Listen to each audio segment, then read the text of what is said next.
Министерството за правда отпочна постапка за ново барање за екстрадиција на обвинетите контраразузнавачи Горан Груевски и Никола Бошковски, потврдија за телме извори од Министерството. Со новата постапка ќе се бара Груевски и Бошковски да бидат испорачани во државата за да се завршат судските процеси против нив.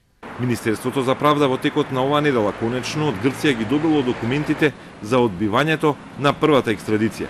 Тие документи грчките власти ги испратиле по ургенција, откако со месеци не испраќа никаква официјална информација за одбиената екстрадиција. Грчкиот врховен суд уште во мај одлучи да го отфрли барањето за екстрадиција на Груевски и Бошковски, иако пониските судови во Солун ја одобрија екстрадицијата. Судот во Атина одби екстрадиција поради тоа што Груевски и Бошковски претходно имале аболиција од македонскиот претседател Иванов. Од тогаш до оваа недела македонските власти чека официјална информација за да упадат ново барање со објаснување за повлечената аболиција на Иванов. Горан Груевски е веќе осуден на 18 месеци затвор за случајот Тврдина 2, а против него има уште две обвиненија, меѓу кои за Тврдина Таргет, каде меѓу другото е обвинет за нелегално прислушување на илјадници јавни личности. Бошковски пак е обвинет во Тврдина Таргет, а двајцата избегаа заедно искористувајќи ја спората судска реакција за нивниот притвор.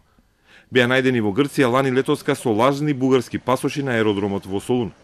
Нивните имиња беа кажани и на судењето за крвавиот четврток, каде тројца обвинети ги посочија дека учествувале во реализацијата на планот за упадот во собранието.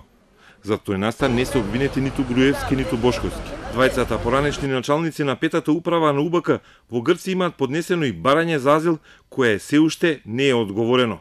Осомничени се во Солунскиот суд за прекршочно дело, обид за употреба на фалсификуван пасош.